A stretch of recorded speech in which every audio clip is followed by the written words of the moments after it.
નમો લોહે સૌ હરિહંતાણમ નમો લોહે સૌ હરિદાનમ નમો લોહે સૌ આયર્યાણમ નમો લોહે સૌ જયાણમ નમો લોહે સૌ ત્રિકાળવતી શ્રાવણમ ઓમકારમેન્દુ સંયુક્ત નિત્યમ જયંતિ યોગિન કામદમોક્ષદો તે ઓંકારાય નમો નમઃ મંગલમ ભગવાન મંગલમ ગૌતમોર્મિ મંગલમ કુંકુંડાર્યો જયેન્દ્રમો સુમંગલમ નમઃ સમરિસારાય स्वानुभूत्या तथा स्थिति स्वभावाय भवाय सर्वः विभाव नियुक्त निराकार। શ્રી સમંતભદ્ર સ્વામી રચિત રત્નકર્ણક શ્રાવકાચાર એનો સ્વાધ્યાય આપણે કરી રહ્યા છીએ. પ્રભાચંદ્ર આચાર્ય ભગવાનની સંસ્કૃત ટીકા છે અને છોટાલાલભાઈએ એનું ગુજરાતી ભાષાંતર કર્યું છે. રત્નકર્ણક શ્રાવકાચાર એ ચરણાનુયોગનો ગ્રંથ છે અને ઘણો જૂનો ગ્રંથ છે. ઘણા વખત પહેલા લખાયેલો ગ્રંથ છે. સમંત ભદ્રાચાર્યનો ગ્રંથ છે. એમાં આપણે શ્લોક 8 નો સ્વાધ્યાય લગભગ પૂરો કર્યો છે. એનો વિશેષ જે વિસ્તાર જે છે એ આજે લઈએ. તો પહેલા સહેજ પુનરાવર્તન કરીએ. 8મા શ્લોકમાં શું વાત આવી? તો 8મા શ્લોકમાં એમ કહ્યું કે આપ્ત ભગવાન, હિતોપદેશી આપ્ત ભગવાન સ્વ પ્રયોજન વિના અને રાગ દ્વેષ વિના ભવ્ય જીવોને હિતકારક ઉપદેશ આપે છે. એમને કોઈ પોતાનું પ્રયોજન નથી, રાગ દ્વેષ પણ નથી.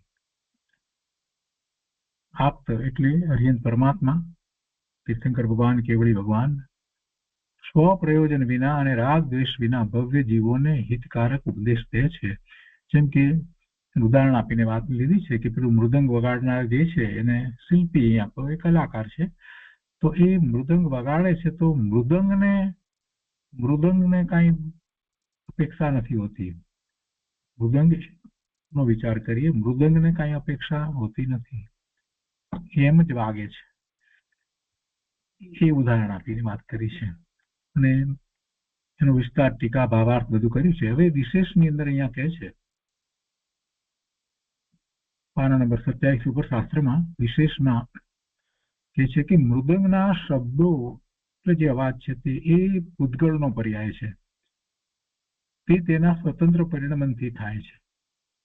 તેમાં પેલું વગાડનાર શિલ્પી એટલે કલાકાર જે મૃદંગ વગાડે છે તે એની ઈચ્છા અને એના હાથ, જે એના હાથ આપણે કહીએ છીએ તે હાથ એ ખરેખર એના ક્યાં છે? તો શરીર છે. અને એની ઈચ્છા, તો એ બંને પણ ફક્ત નિમિત્ત છે. એ પણ નિમિત્ત છે. અને મૃદંગ માંથી જે અવાજ સંભળાય છે તો એ મૃદંગ ના પરમાણુ જે છે એની પર્યાય છે. અને ખરેખર જોવા જઈએ તો જે અવાજ, જે ધ્વનિ છે એ તો ભાષા વર્ગના પરમાણુનું કાર્ય છે. એટલે બધા નિમિત્ત છે. તે બંને વચ્ચે હાથ અને ઈચ્છા શિલ્પીની, એના વચ્ચે પણ નિમિત્ત નૈમિત્તિક સંબંધ જાણવો, નહીં કે કરતા કર્મ સંબંધ. હવે આ તો ઉદાહરણની વાત કરી. હવે તેવી જ રીતે દિવ્ય ધ્વનિ દ્વારા ભગવાનના ઉપદેશ વચનો થાય છે. ભગવાનની વાણી, દિવ્ય ધ્વનિ, ઓમકાર ધ્વનિ દ્વારા જીનવાણી આપણને પ્રાપ્ત થાય છે, એ વચનો છે. તો તે પણ ભગવાનને કઈ ઈચ્છા નથી, એમને કઈ ઈચ્છા હોતી નથી. અને એ પણ ભાષા વર્ગના પૂતગળનું સ્વતંત્ર પરિણમન છે. તેમાં ભગવાનની ઈચ્છા પણ નિમિત્ત નથી. ભગવાનને ઈચ્છા હોતી જ નથી એટલે તો પ્રશ્ન જ નથી. ભગવાન તો પોતાનામાં સ્થિર થયા છે એટલે હવે એમને કોઈ ઈચ્છા નથી હોતી. હા, પૂર્વે એમને એવા ભાવ કર્યા હતા કે જગતના બધા જીવો પૂર્ણ દશાને પ્રાપ્ત કરે, એટલે એવી પૂર્ણ દશાને પોતે પ્રાપ્ત કરે ત્યાર પછીથી જ એવા પૂર્ણ દશાના ઉપદેશ આવે ને. એટલે જયારે હવે તીર્થંકર થયા છે, કેવળી થયા છે, તો પૂર્ણ દશા પ્રાપ્ત થયા પછીથી એમના દ્વારા એ કર્મ ઉદયમાં આવ્યું છે. એટલે પછી એવી વાણી નીકળે છે અને એ પોતે હવે તો કઈ ઈચ્છા કરતા નથી. એટલે મુખથી કે વાણી નીકળતી નથી, પણ શરીરમાંથી એવો ધ્વનિ નીકળે છે, અને ધ્વનિ છે એટલે તો ભાષા વર્ગણાના પરમાણુનું કાર્ય છે. એટલે એમને તો ઈચ્છા નથી, એ તો વિતરાગ છે. વિતરાગ પરમેશ્વરને ઈચ્છા હોતી નથી. અન્ય મતની અંદર બહુ ખોટી બધી માન્યતાઓ હોય છે. ભગવાનને ઈચ્છા થાય ને એ પાછા, એ તો સિદ્ધને પણ, જેમ કે જે મોક્ષે ગયા છે એવા એમને પણ ઈચ્છા થાય એટલે ત્યાંથી નિયમન કરે અને પછી એ ફરી પાછો અવતાર લે, અને અવતાર લઈ અને પછી પાછા આવે અને અહીંયા પૃથ્વી ઉપર પાપીઓનો નાશ કરે વગેરે વગેરે. પણ આવું હોય નહીં. અહીંયા તો હરિયન પરમાત્માને ઈચ્છા હોતી નથી. વિતરાગ પરમેશ્વરને ઈચ્છા કેવી? સમ્યક દર્શન થયા પછીથી પણ ઈચ્છા નથી હોતી. સમ્યક દર્શન થયા ઈચ્છા હોતી નથી. એમાં નિશંકતિ એટલે શંકા નથી હોતી, એની વાત કરીએ છીએ. નિકાંક્ષિત એટલે કાંક્ષા, કાંક્ષા એટલે ઈચ્છા. તો ચોથા ગુણસ્થાનથી જ ઈચ્છા નથી. આ તો વિતરાગ પરમેશ્વર છે, 13મા ગુણસ્થાનની દશામાં આપ્ત છે, એમને તો કોઈ ઈચ્છાનો પ્રશ્ન જ નથી. તો શું છે? ફક્ત તેમની ઉપસ્થિતિ હયાતી જ નિમિત્ત માત્ર છે. એટલે એમની ઈચ્છા પણ નિમિત્ત નથી. માટે તે બંનેમાં, દિવ્ય ધ્વનિમાં અને ભગવાનની ઉપસ્થિતિમાં માત્ર નિમિત્ત નૈમિત્તિક સંબંધ માનવાને બદલે તેમાં કર્તા કર્મ સંબંધ માનવો એ ભ્રમ છે. એવો કર્તા કર્મ સંબંધ છે જ નહીં. ભગવાન ઉપદેશ આપે અને પછી ભગવાનને કોઈના પ્રત્યે રાગ હોય ને આ બધી વાતો હોતી નથી. જેને શાસ્ત્રના અભ્યાસ નથી એ બધી જાત જાતની વાતો કરે છે. પણ જરાક વિચાર કરે કે વિતરાગ પરમેશ્વરને વળી ઈચ્છા કેવી? પંડિત દોલતરામજી એ દર્શન સ્તુતિમાં કહ્યું છે એમ કે ભવી ભાગન વચ જો કે વસાય તુમ ધુની હૈ સુની ભી બ્રહ્મ નસાય. એટલે હે ભગવાન, ભવ્ય જીવોના ભાગ્યના નિમિત્તે, ભવ્ય જીવોના ભાગ્યના નિમિત્તે આપની દિવ્ય ધ્વનિ છે, જે સાંભળીને વિભ્રમનો નાશ થાય છે. વાણી વાણીના કારણે છે, છતાંય બધાને એ વાણી પ્રાપ્ત નથી થતી. જીનેશ્વર ભગવાનની વાણી કઈ બધાને પ્રાપ્ત નથી થતી.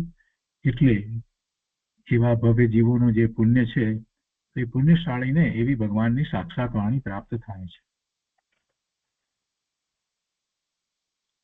આગળ કહે છે કે અહીં પણ ભવ્ય જીવોનું ભાગ્ય, પુણ્યનો ઉદય અને દિવ્ય ધ્વનિ, એમને દિવ્ય ધ્વનિ પ્રાપ્ત થાય છે. તો એ બે વચ્ચે પણ નિમિત્ત નૈમિત્તિક સંબંધ સમજવો. ત્રીજી વાત છે કે ટીકાકારે સમ્યક દર્શન આદિકને સ્વર્ગ આદિનું સાધન કયું છે.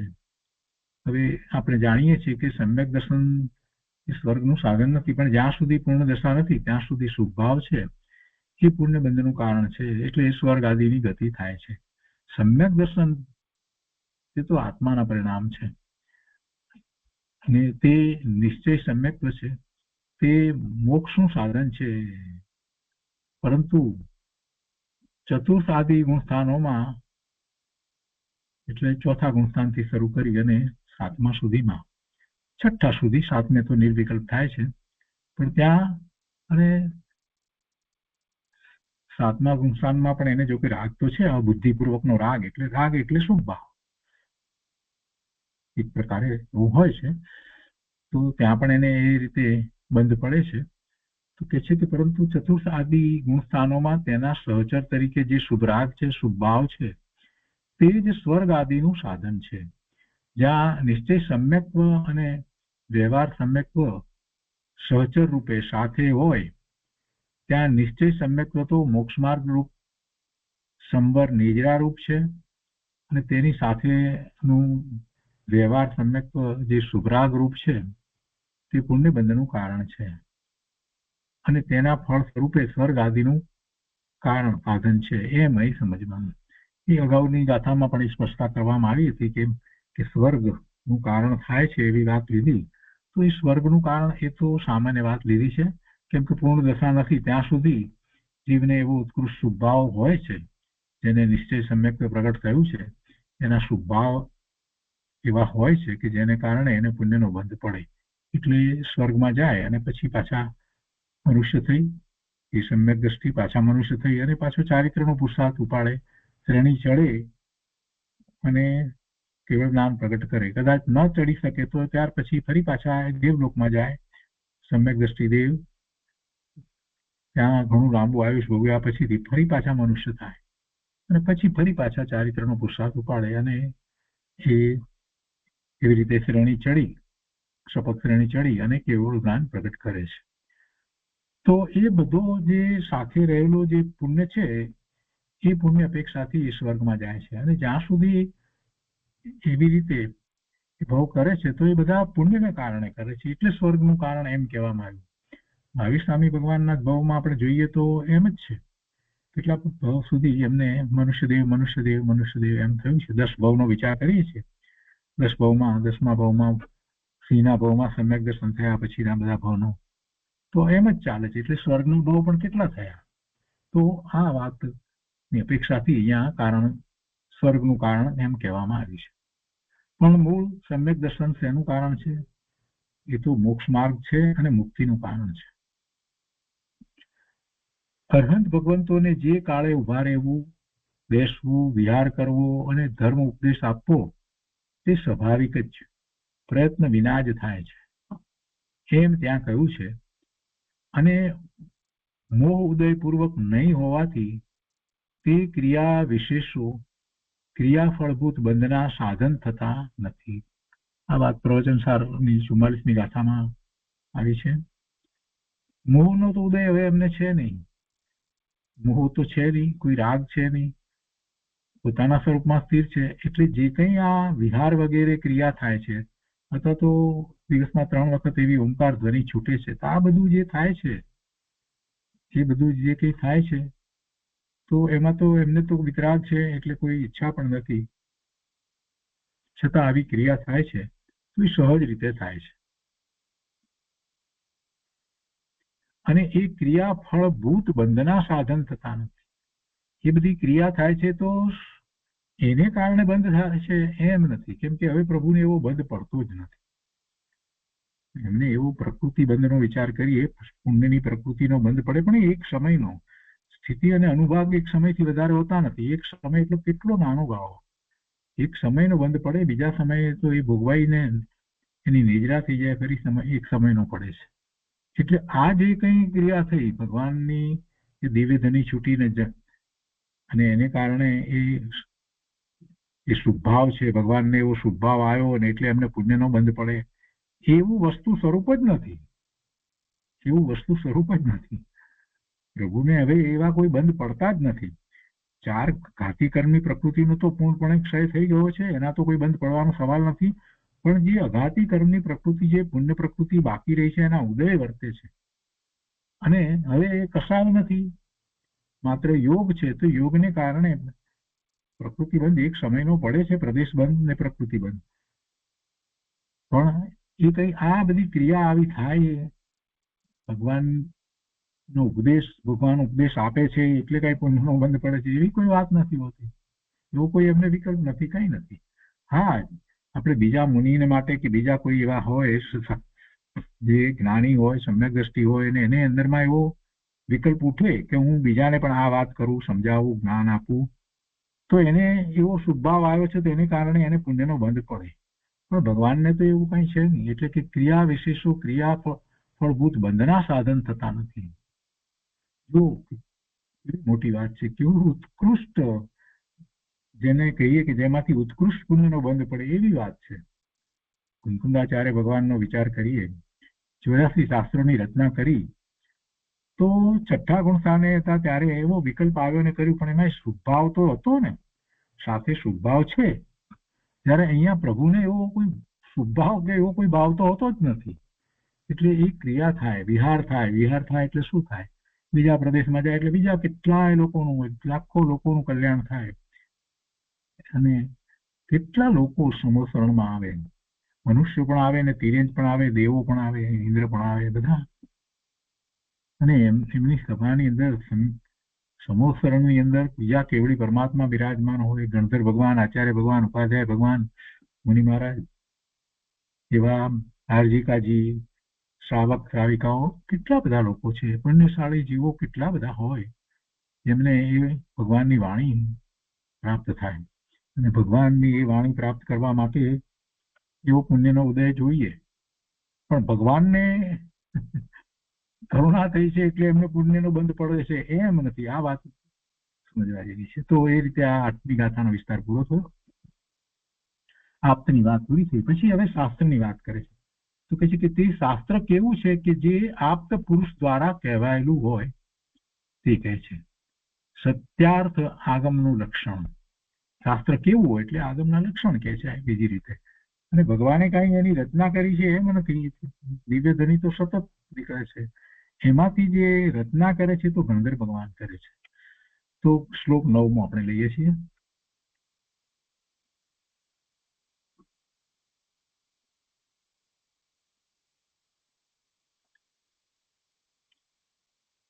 આપ્તોપજ્ઞમ અનુલગ્નમ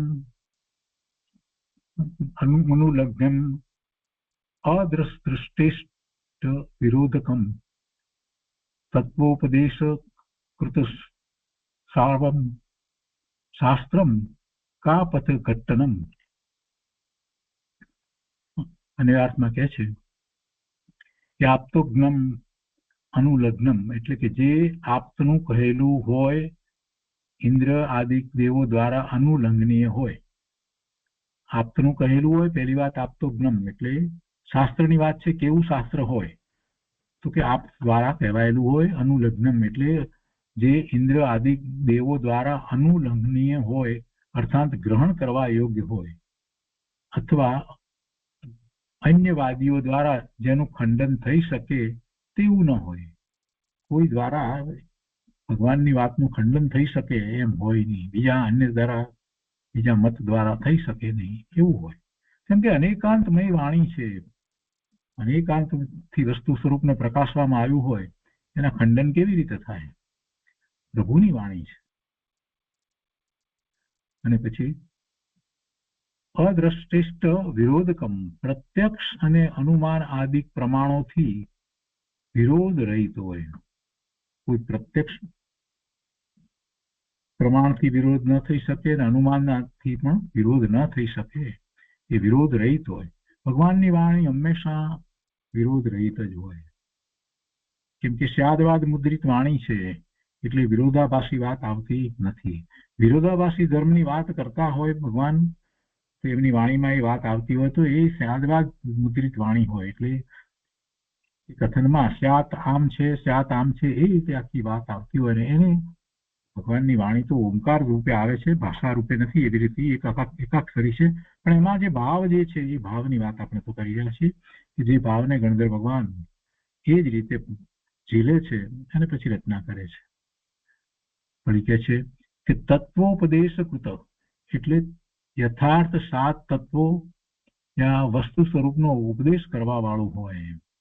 સાર્વમ સર્વ જીવોને હિતકારક હોય અને કાપથ ઘટનમ મિથ્યાત્વ આદિ કુમાર્ગનું નિરાકરણ કરવા વાળું હોય. તે સત્શાસ્ત્ર છે. તે શાસ્ત્રમ તે સત્શાસ્ત્ર છે. સત્શાસ્ત્ર કેવા હોય એની વાત કરી છે. ટીકામાં કહે છે વિસ્તારથી કે શાસ્ત્ર કેવું છે તે કહે છે કે આપ્તોપજ્ઞમ એટલે સર્વજ્ઞની પ્રથમ ઉક્તિ રૂપ છે. અર્થાત સર્વપ્રથમ આપ્ત ભગવાને કહેલું છે. જો આમ કેમ કહ્યું સર્વપ્રથમ આપ્ત ભગવાને કહ્યું છે? એટલા માટે કે 12 અંગ ને 14 પૂર્વની રચના ગણધર ભગવાને કરી. એમાંથી પછી આચાર્ય ભગવાને શાસ્ત્રોની રચના કરી છે. એટલે સૌથી પહેલા ક્યાંથી વાત આવી? સૌથી પહેલા એ વાત આવી ક્યાંથી? ગણધર ભગવાનની પહેલા પણ એ વાત તો આવી તો આપ્તમાંથી, તીર્થંકર ભગવાનની દિવ્ય ધ્વનિમાંથી આવી. એટલે એમ કે છે કે સર્વપ્રથમ આપ્ત ભગવાને કહ્યું છે. એટલે જીનવાણી કહીએ છીએ આપણે એને, જીનવાણી કહીએ છીએ. જીનેશ્વર ભગવાનની વાણી છે. પછી એમાંથી પરંપરાએ જે 12 અંગ ને 14 પૂર્વની ગણધર ભગવાન રચના કરી એમાંથી પરંપરાએ પછી કેટલાક બીજા શાસ્ત્ર બન્યા. પણ એ જે શાસ્ત્ર બન્યા એમાં પરંપરા છે ને પરંપરાનો અર્થ જ એ થાય છે કે એમાં જે એની રચના કરે છે એને એ સમજાયું છે, એનો સ્વીકાર થયો છે, એવી અનુભૂતિ થઈ છે, પછી એ રચના કરે છે.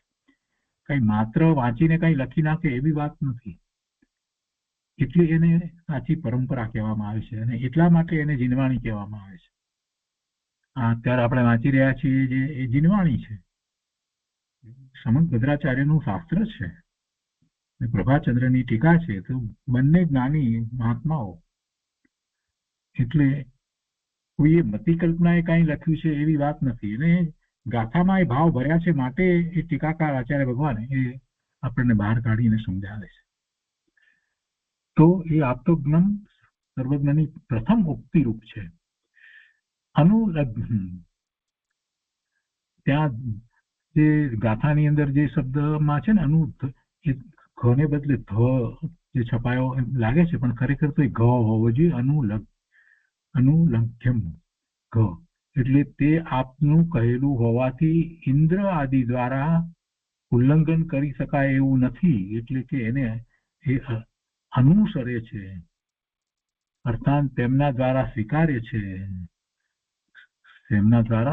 છે. અને અર્થની અંદર તો એમ લીધું કે ઇન્દ્ર આદિક દેવો દ્વારા અનુલંઘનીય છે. અનુલંઘનીય એટલે અનુસરવા યોગ્ય છે, સ્વીકારવા યોગ્ય છે, ગ્રહણ કરવા યોગ્ય છે.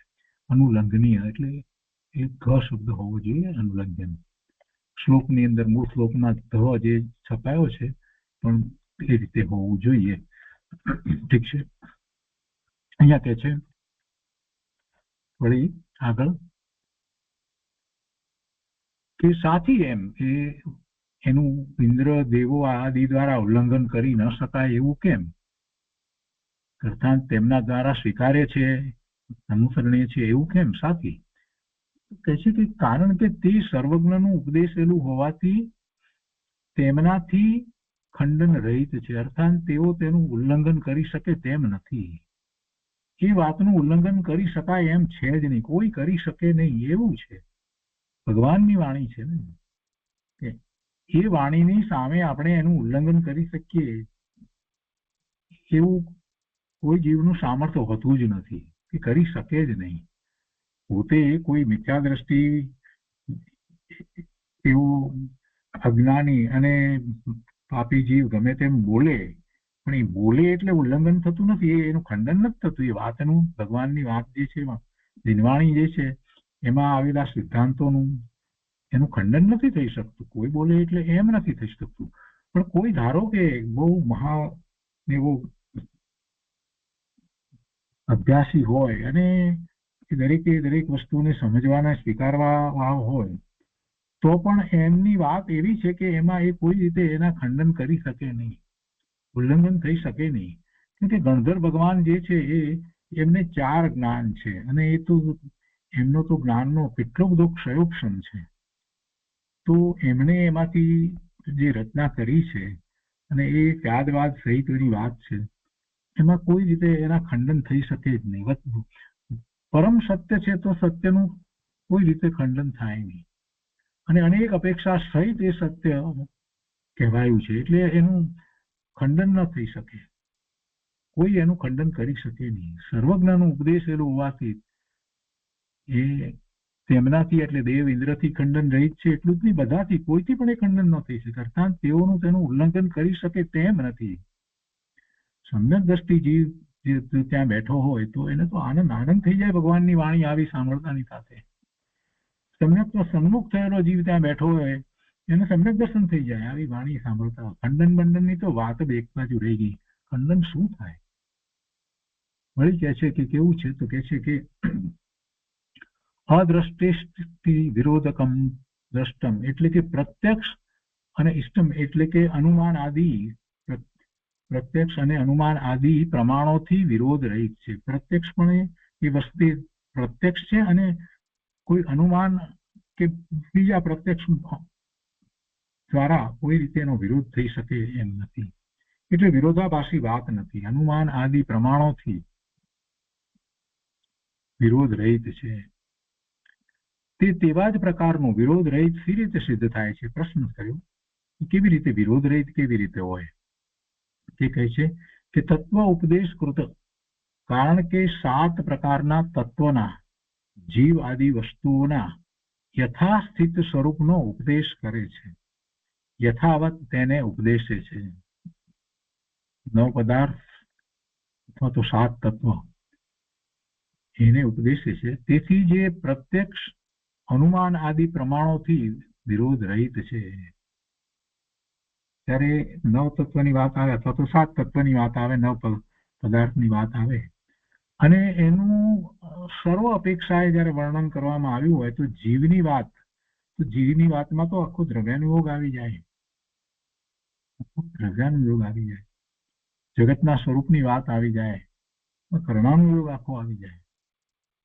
એટલે એમાં વસ્તુ સ્વરૂપ જે રીતે પ્રકાશવામાં આવ્યું એનો વિરોધ થઈ શકે એવી કોઈ વાત હોતી નથી. સૂક્ષ્મમાં સૂક્ષ્મ વાત પણ એમાં આવી જતી હોય છે. એટલે તમે કોઈ અનુમાન કરી અને એનો વિરોધ કરો એવું નથી.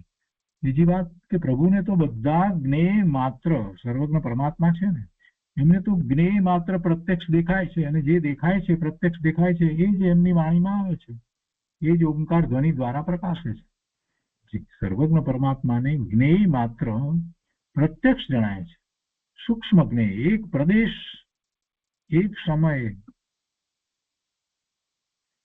એક પરમાણુ એનું જ્ઞાન છદ્મસને થઈ શકે નહીં. એ એટલા નાના છે કે એનું જ્ઞાન છદ્મસને, એટલે કે ઇન્દ્રિય જ્ઞાનનો વિષય નથી. પ્રભુને પ્રત્યક્ષ થાય છે એનું પણ જ્ઞાન. એટલે પરમાણુ માત્રની પર્યાય પણ પ્રભુના સ્પષ્ટ જ્ઞાનમાં દેખાય. જ્ઞેય માત્ર, જયારે જ્ઞેય માત્ર પોતાને સ્પષ્ટ છે, પ્રત્યક્ષ છે, તો પછી બીજા એમાં અનુમાન કરી અને શું વિરોધ કરવાના હતા? એટલે વિરોધ રહિત જ હોય. ભગવાનની વાણી વિરોધ રહિત એટલા માટે હોય છે.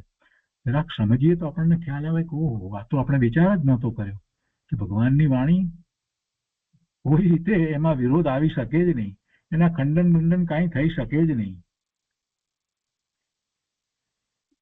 તે શાસ્ત્ર એવા પ્રકારનું જ છે. ભગવાનની વાણી છે ને એટલે તત્વનો ઉપદેશ કરનારું છે. તો એમ સી રીતે જાણ્યું? પાછો પ્રશ્ન કર્યો. કારણ કે સાર્વમ, સર્વને જે હિતરૂપ હોય તે સાર્વ કહેવાય છે. સાર્વમ યથાવત તેના સ્વરૂપમાં પ્રરૂપણ સિવાય તે કેમ ઘટી શકે? એટલે જેમ છે તેમ એનું પ્રરૂપણ કરવામાં ના આવ્યું હોય તો એ કેવી રીતે હોઈ શકે? એ શાસ્ત્ર તેવું જ છે, સાર્વ છે. એમ સી રીતે નક્કી કર્યું? કેવી રીતે કે બધાને ઉદ્ગારી છે? કેવી રીતે નક્કી કર્યું? એક તો વાત એ છે કે ભગવાનની વાણી છે અને દિવ્ય ધ્વનિમાંથી એ ઉદ્ભવેલું છે. શાસ્ત્ર છે તે દિવ્ય ધ્વનિમાંથી, અને જેની રચના કરનાર છે એમણે પણ એવો જ અનુભવ કરી અને પછી એની રચના કરી છે. એટલે એ વાત છે. અને એ જયારે પોતે પોતાના હિતના માર્ગે જઈ રહ્યા હોય તો એમાં સર્વ જીવના હિતની જ વાત આવે. એમને કરુણા આચાર્ય ભગવાનને કેવી થાય કે આપણને આડે રસ્તે ચડાવવાનો વિકલ્પ એમને આવે? તો સર્વના હિતની જ વાત હોય અને પોતે જે હિતને પામ્યા છે ત્યાર પછી એની રચના કરે છે, કરુણાપૂર્વક કરે છે. કુંકુંદા જયારે ભગવાને આટલી રચના કરી તો શું કરા કરી? પોતાને એવું જ્ઞાન થયું અને કરુણાનો ભાવ આવ્યો, હું આવું વસ્તુ સ્વરૂપ છે ને જગતના જીવો કેમ કરીને પામે, એટલે એમને એવી રચના કરી. તો પછી એમાં બીજી વાત ક્યાંથી આવે? કોઈ એમ કે પણ એમને ખ્યાલ ન હોય તો પણ એમને ખ્યાલ ન હોય તો એ રચના જ ન કરે. કેમ કે આ કઈ એમને પોતાને માટે રચના નથી કરી, પોતાની પ્રસિદ્ધિ માટે નથી કરી. પોતે એવા જ્ઞાન સ્વભાવને પૂર્ણપણે પ્રાપ્ત કર્યા પછીથી, એવી અનુભૂતિ કર્યા પછીથી પ્રચુર સંવેદનમાં અનુભૂતિ કરી છે. અને કુંકુંદાચાર્ય ભગવાનની તો શું વાત થાય? એ તો મહાવિદ્ય ક્ષેત્રમાં જઈ આવ્યા હતા ત્યાર પછીથી આવી રચના કરી છે. અને એમની પરંપરામાં કેટલાય બીજા આચાર્ય ભગવાનોએ રચના કરી છે. એટલે એ બધી રચનાઓ જે છે એમાં કોઈ કલ્પિત વાત નથી. એ બધીમાં કલ્પિત વાત નથી અને હિતની જ વાત છે. કેમ કે એમને પોતે પોતાના હિત સાધ્યું છે તો પછી એમાં વાત હિતની જ આવી શકે. કેમ સી રીતે જાણ્યું? તો કે છે કાપત ઘટનમ, કારણ કે તે કુમાર્ગ મિથ્યા દર્શન આદિનું નિરાકરણ કરનાર, ખંડન કરનાર સર્વજ્ઞનું કહેલું શાસ્ત્ર છે. એટલે જીનવાણી છે. કુમાર્ગનું ખંડન કરવા વાળું છે, કુમાર્ગનું નિરાકરણ કરનારું છે. તેથી તે શાસ્ત્ર સર્વને હિતરૂપ છે. પણ આપણે બીજા કારણો જે જોયા એ પ્રમાણે શાસ્ત્ર સર્વને હિતરૂપ જ હોય. ભાવાર્થમાં વાત કરે છે કે અહીં આચાર્ય સાચા આગમના એટલે શાસ્ત્રના 6 લક્ષણો બતાવ્યા છે. પહેલી વાત છે કે જે આપનું સાચા દેવનું કહેલું છે. આપનું એટલે આરાધ્ય દેવનું, આપણે તો એમ કહીએ છીએ દેવલોકના દેવ નહીં, આરાધ્ય દેવ. આરાધ્ય દેવ કોણ છે? 13મા ગુણસ્થાને છે તે આરાધ્ય દેવ છે. જે આપનું કહેલું છે તેમની દિવ્ય ધ્વનિ અનુસાર છે. બીજું, જેનું ખંડન યા ઉલ્લંઘન કોઈ કરી શકે નહીં તેવું છે, અર્થાત ન્યાય યુક્તિથી અકાટ્ય છે. ત્રીજું, પ્રત્યક્ષ અને પરોક્ષ પ્રમાણ આદિથી વિરોધ રહિત છે, કોઈ રીતે એનો વિરોધ પણ થઈ શકે એમ નથી, ઉલ્લંઘન પણ કરી શકાય નહીં એવું છે. જે સિદ્ધાંત એમાં જે કહેવામાં આવ્યા છે એનું ઉલ્લંઘન થઈ શકે એમ નથી અને એનો વિરોધ પણ થઈ શકે એમ નથી. કોઈ જીવની અંદર એવું સામર્થ્ય જ નથી હોતું, ગમે તેટલી બુદ્ધિમત્તા હોય તે છતાં પણ કોઈની અંદર એવું સામર્થ્ય જ નથી હોતું કે ભગવાનની વાણીની અંદર કાંઈ વિરોધાભાસ છે એવું સાબિત કરી શકે. કેમ કે આખી વાણી જ્યારે શાદવાદ મુદ્રિત છે તો ભગવાનની વાણીમાં બધી જ અપેક્ષાઓથી વાત આવી ગઈ. હવે એની પાસે કઈ અપેક્ષા છે કે જે દ્વારા એમ કહે કે આ અપેક્ષાથી ભગવાને નથી કહ્યું, એટલે એવી વાત જ આવે નહીં, એટલે વિરોધ તો આવવાનો જ નથી. જ્યારે શાદવાદ દ્વારા કથન કર્યું તો પછી એમાં વિરોધ ક્યાંથી આવ્યો? ભગવાનની વાણીમાં વિરોધ હોય જ નહીં. અરે આચાર્ય ભગવાન કુંકુંદાચાર્ય ભગવાને જે જુદા જુદા શાસ્ત્રોની રચના કરી તો કોઈ શાસ્ત્રમાં આમ કહ્યું છે ને કોઈ શાસ્ત્રમાં આમ કહ્યું છે, એમ મિથ્યા દ્રષ્ટિને અથવા તો અજ્ઞાનીને એમ લાગે કે આ તો વિરોધાભાસી વાત કરી. પ્રવચનસારમાં આમ કહ્યું, સમયસારમાં આમ કહ્યું, નિયમસારમાં આમ કહ્યું. પણ પ્રભુ શાંતિથી વિચાર કરે, સમજે તો એને ખ્યાલ આવે કે કોઈ વિરોધ નથી, ત્યાં અપેક્ષા સમજ્યા નથી એટલે વિરોધ વગેરે લાગે. અપેક્ષા સમજે તો એને ખ્યાલ આવે કે કઈ અપેક્ષાથી ક્યાં કઈ રીતે વાત છે. પ્રવચનસારમાં જ્ઞાન પ્રધાન કથન છે, સમયસારમાં દ્રષ્ટિ પ્રધાન કથન છે. આ બધી વાતને સારી રીતે સમજ્યા વિના એનો ખ્યાલ ના આવે. અને અત્યારે વર્તમાનમાં કેટલાય લોકો એ બધી વાતને સમજતા નથી, જાણતા નથી કે શાસ્ત્રના અભ્યાસ કઈ રીતે કરવામાં આવે. એટલે પછી પોતાની મતિ કલ્પનાએ અર્થ કરે અને ગમે તેમ પછી અર્થ કરી અને મિથ્યાત્વના પોષણ કરે છે. પણ સાચા શાસ્ત્ર જે છે એની અંદર એ રીતે નિરૂપણ જ કરવામાં આવ્યું કે એના ખંડન મંડન કાંઈ બીજું કરવાની છે, કોઈ મંડન કરવાની જરૂર ન હોય, બધું જ આવી જતું હોય અને ખંડન થઈ શકે નહીં અને એમાં કોઈ વિરોધાભાસ હોય નહીં. ચોથું છે સાત તત્વ આદિનું યથાવત પ્રરૂપણ કરે. પાંચમું છે સર્વ જીવોને હિતરૂપ છે. સર્વ જીવોને હિતરૂપ છે, કોઈ અમુકને જે હિતરૂપ એમ ન હોય.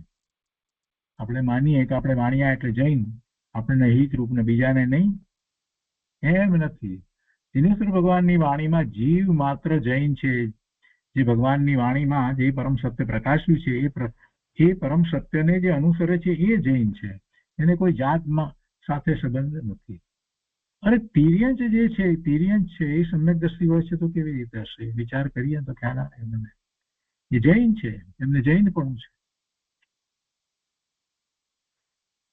તો કોઈ ગમે તે જ્ઞાતિના ગમે તે હોય, એની માન્યતા ગમે તેવી હોય, પણ જો એ ભગવાનની વાણી અને સાંભળે સ્વીકારે, આ શાસ્ત્ર દ્વારા જે વાત કરવામાં આવી છે અને એની વર્તમાનમાં જે બુદ્ધિ છે એ બુદ્ધિ પ્રમાણે એનો નિર્ણય કરે મધ્યસ્થપણે, તો એને ખ્યાલ આવે કે જીનવાણી જેવી વાત જગતમાં બીજે ક્યાંય છે જ નહીં. હજી પંચમ કાળને વિશે જીવોના એટલા ભાગ્ય છે કે જીનવાણી આપણને પ્રાપ્ત છે. તે પછી છઠ્ઠું છે કે કુમાર્ગનું મિથ્યા માર્ગનું જે ખંડન કરે છે. આ તો બહુ મહત્વનું છે. જો કુમાર્ગ મિથ્યા માર્ગનું ખંડન ન કરવામાં આવે, એટલે ખંડન કરવું એટલે શું કે એ વાત જે મિથ્યા માર્ગ કુમાર્ગની અંદર જે વાત કરવામાં આવી છે એ વાત યથાર્થ નથી, એની એમાં સમજણ આપવામાં આવી હોય.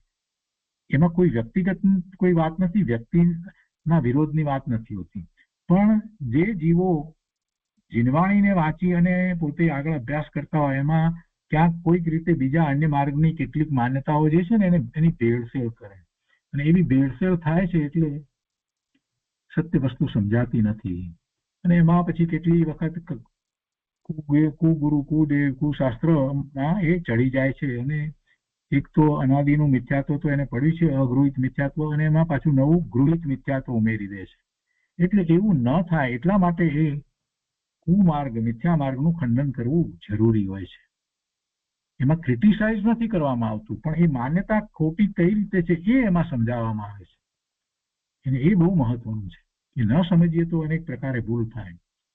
કેટલી વસ્તુઓ જે છે અત્યારે વર્તમાનમાં આપણે જોઈ રહ્યા છીએ કે જૈન દર્શનમાં એ વસ્તુ હોઈ શકે નહીં, સંભવે નહીં. એવી બધી વસ્તુ કેટલી બધી પોતાની જાતને જૈન કહેવાતા લોકોએ એમાં ઘુસાડી દીધી છે, ભેળસેળ કરી નાખી છે.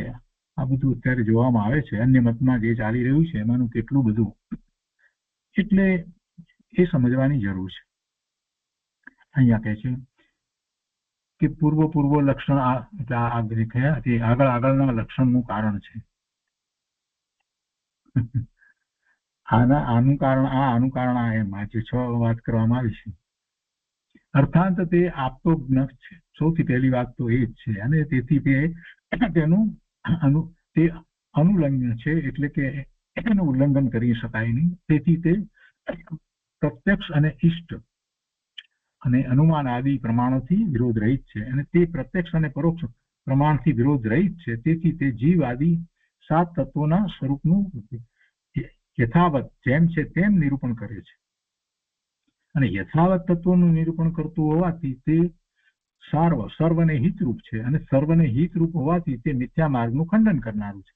એટલે પૂર્વ લક્ષણ આગળના લક્ષણનું કારણ છે. એટલે કે જે પહેલું જે છે આપતની વાણી છે એ બીજાનું આ કારણ થાય છે, તેનું ખંડન યા ઉલ્લંઘન ન થઈ શકે. જ્યારે એમ છે તો એ ત્રીજા માટેનું કારણ થાય. એમ 6 ની વાત આ રીતે લીધી છે. જૈન આગમની ઉત્કૃષ્ટતાને જે યથાર્થપણે ઓળખે એ પોતાના શુદ્ધ આત્માની સન્મુખ થઈ સમ્યક દ્રષ્ટિ થાય અને તે મિથ્યા દ્રષ્ટિ રહે નહીં. એ આ શ્લોકનો આશય છે. એ રીતે આ 9મો શ્લોક 9મી ગાથા પૂરી થાય છે. હવે શ્રદ્ધાના વિષયભૂત તપોભૂત ગુરુનું સ્વરૂપ પ્રરૂપીને કહે છે. આપની વાત કરી, શાસ્ત્રની વાત કરી, અને હવે ગુરુની વાત કરે છે. સત્યાર્થ ગુરુનું લક્ષણ કેવા ગુરુ હોય તો એ 10મી ગાથામાં કહે છે. વિષયા સાવત સાતિતો નિરારંભો અપરિગ્રહ જ્ઞાન ધ્યાન તપોરત્ન તપસ્વી સ પ્રશસ્યતે. વાર્તમાં કહે છે કે વિશેષાસાવસાતિત જે 5 ઇન્દ્રિયોના વિષયોની ઈચ્છાની પરાધીનતાથી રહિત છે, નિરારંભ આરંભ રહિત છે, અપરિગ્રહ પરિગ્રહ રહિત છે, અને જ્ઞાન ધ્યાન તપોરત્ન જ્ઞાન ધ્યાન તથા તપ રૂપી રત્નોથી સહિત છે. સ તપસ્વી પ્રશસ્યતે. તે તપસ્વી સાચા ગુરુ કહેવાય છે. જે 5 ઇન્દ્રિયોના વિષયોની ઈચ્છાની પરાધીનતાથી રહિત છે. એવી ઈચ્છા નથી ને એની ઈચ્છાની આધીન થાય એવું પણ નથી. એટલે કે એમને 5 ઇન્દ્રિયોને જીતી લીધી છે. આરંભ રહિત છે, પરિગ્રહ રહિત છે, નિર્ગ્રંથ મુનિ છે. બાહ્ય અને અંતરંગ પરિગ્રહ રહિત નિર્ગ્રંથ પણ છે. અને જ્ઞાન ધ્યાન અને તપરૂપી રત્નોથી સહિત છે. તે તપસ્વી સાચા ગુરુ છે, સાચા ગુરુ કહેવાય છે. ટીકામાં કહે છે કે વિષયા સાવસાતિત એટલે સ્પર્શન આદિ ઇન્દ્રિયોના 5 ઇન્દ્રિયો લઈ લેવાની છે. સ્પર્શ, રસ, ગંધ, વર્ણ અને શ્રવણ. એ 5 ઇન્દ્રિયોના વિષયભૂત, એના વિષયભૂત અહીંયા તો માળા સ્ત્રી આદિ લખ્યું છે, પણ આપણે 5 ઇન્દ્રિયોના વિષયોને આપણે જાણીએ છીએ. સ્પર્શના, રસના, બધાના વિષયોને આપણે જાણીએ છીએ. 5 ઇન્દ્રિયોના વિષયો જે છે એની આકાંક્ષા આશાના વશથી અધીનતાથી એટલે પરવશપરા અધીનતા એટલે પરવશપણું એનાથી જે રહિત છે અર્થાત વિષયોની આકાંક્ષાથી જે રહિત છે. વિષયો આવે તો પણ એને પરવશ થઈ જતા નથી, એને વશ થતા નથી. પરને વશ થવું એવું પરવશપણું એમને ઇન્દ્રિયનો વિષય સામે ગમે તેવો હોય તો એ શું છે, એમાં એમને કઈ સુખની દ્રષ્ટિ થતી નથી. સ્પર્શ કે રસ કે ગમે તે ઇન્દ્રિયનો વિષય હોય એટલે એમણે તો ઇન્દ્રિયોના વિષયોને જીતી લીધા છે.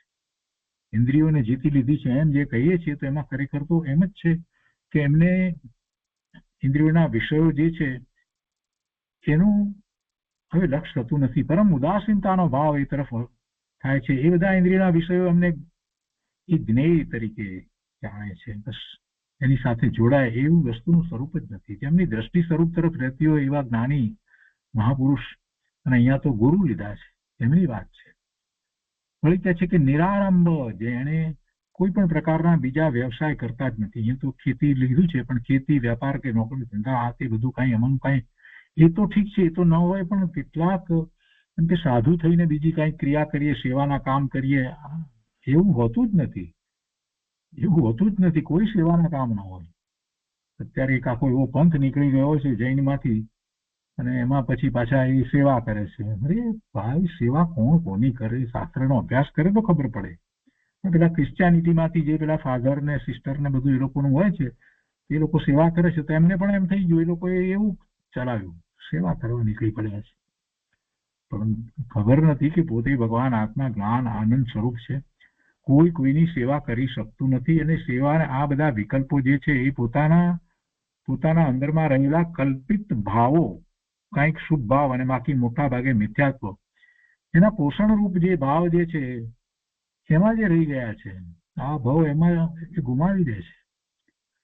એટલે એવું કંઈ હોતું નથી. કોઈ પણ પ્રકારની બીજી જવાબદારી વગેરે એવી કઈ લેતા નથી કે ભાઈ પાઠશાળા ભણાવી દઈએ, કામ કરી નાખીએ કે કોઈ પ્રોજેક્ટ કરીએ કે એવું કોઈ આરંભ એમને હોતો નથી. મંદિર બનાવી, આમ કરીએ તેમ કરીએ, એને માટે પ્રેરણા આપીને એનું બધું ધ્યાન રાખવું, જોવું ને આવું ન હોય. મુનિને એવું હોતું જ નથી. એ મુનિ છે તે સાચા ગુરુ છે જેણે ખેતી આદિ વેપારનો ત્યાગ કર્યો છે. અર્થાત ખેતી આદિ વેપારથી જે રહિત છે. પણ એમાં બીજી ઘણી વાત આવે છે. અહીંયા તો આપણે તો એ વાત લેવાની છે મુનિ દશાની અંદર પોતાના સ્વરૂપ સિવાય બીજી કોઈ વાતની અંદર એમને રસ પડતો નથી. જુઓ ને, ગુરુદેવનો વિચાર કરીએ તો ત્યાં સોનગઢની અંદર કંઈ ન હતું ને એટલું બધું જે ડેવલપ થયું એમાં ગુરુદેવે ક્યાંય એકે વખત એમ નથી કહ્યું કે આ તમે કરો. કાંઈ કરતા કાંઈ એવી કોઈ વાત નથી કરી. જે થાય તે થાય. ઉદ્ગળનું જે તો કાર્ય છે અને જે થવાનું જે થાય છે એમાં કોઈ શું કરે. આવો એમનો ભાવ હતો. આગળ કહે છે કે અપરિગ્રહ જે બાહ્ય અને અભ્યંતર પરિગ્રહથી રહિત છે. બાહ્ય અને અભ્યંતર પરિગ્રહથી રહિત છે. 10 પ્રકારના બાહ્ય પરિગ્રહ અને અભ્યંતર પરિગ્રહ 14 પ્રકારના સહેજ આપણે જોઈ લઈએ એટલે જરાક બધાને ખ્યાલમાં રહેશે. પછી આગળ આવે છે તો અભ્યંતર અને બાહ્ય પરિગ્રહ.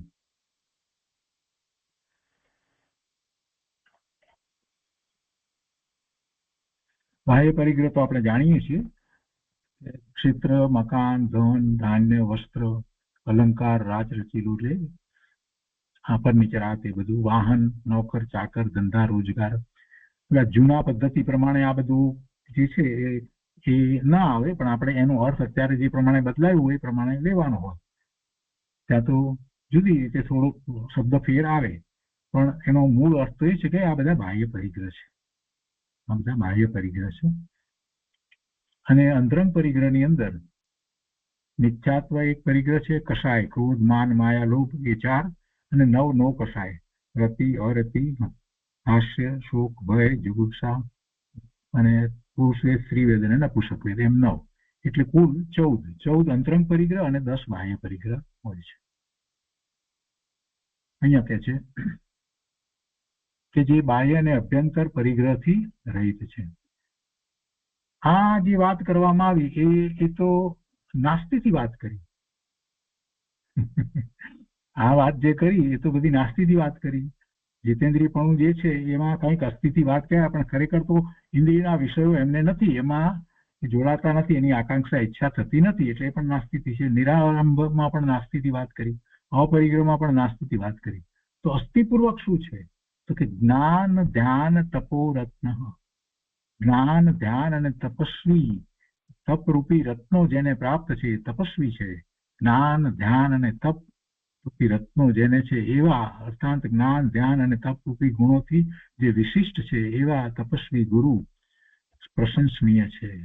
ભાવાર્થમાં કહે છે કે જે સંસારના કારણભૂત 5 ઇન્દ્રિયોના વિષયોની આશાની પરાધીનતા અને વેપારાદિ અને બાહ્ય અભ્યંતર પરિગ્રહો તેનાથી રહિત છે, અને આત્મકલ્યાણના કારણભૂત જે જ્ઞાન ધ્યાન અને તપ છે તેમાં લવલીન છે. અર્થાત જ્ઞાન ધ્યાન અને તપ એ ત્રણેય રત્નોથી સહિત છે, રહિત નહીં, સહિત છે.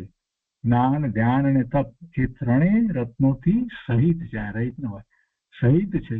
તે સત્યાર્થ ગુરુ કહેવાય છે. તેવા ગુરુ જ પ્રશંસા પાત્ર છે. હવે આમાં વિશેષમાં થોડી વાત લીધી છે, આપણે વાંચનમાં લઈએ કે બહુ સહેલાઈથી ખ્યાલમાં આવે એવું છે. પહેલી વાત આ છે કે આ શ્લોકમાં આચાર્ય ભગવાને શ્લોકના પૂર્વાર્ધની અંદર જેનો અભાવ છે તેનું કથન કર્યું. એટલે કે જે નાસ્તિકપૂર્વક વાત છે ને એનું કથન કર્યું કે સાચા ગુરુમાં 5 ઇન્દ્રિયોના વિષયની ઈચ્છાનો અભાવ છે, આરંભ અને પરિગ્રહ એ અભાવ દર્શાવ્યો છે, અને તેના ઉત્તરાર્ધમાં જેનો સદભાવ છે એની વાત કરવામાં આવી છે. અર્થાત સાચા ગુરુમાં જ્ઞાન ધ્યાન તપ એ ત્રણનો સદભાવ બતાવ્યો છે. તો એમ 6 વસ્તુ આવી.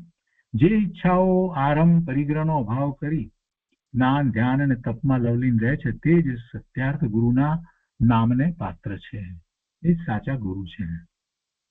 અને અહીંયા જે બાહ્ય પરિગ્રહ આપ્યા છે એમાં જરા જુદી રીતે જૂના પ્રમાણે નામ હોય એ વખતે એવા પરિગ્રહ હતા. એટલે ક્ષેત્ર વાસ્તુ એટલે સુવર્ણ ચાંદી ધન ધાન્ય દાસી દાસ કુપ્ય વસ્ત્ર અને ભાંડ વાસણ વગેરે, આપણે પણ એને એ જ રીતે જરાક નવા પ્રમાણે લીધા છે.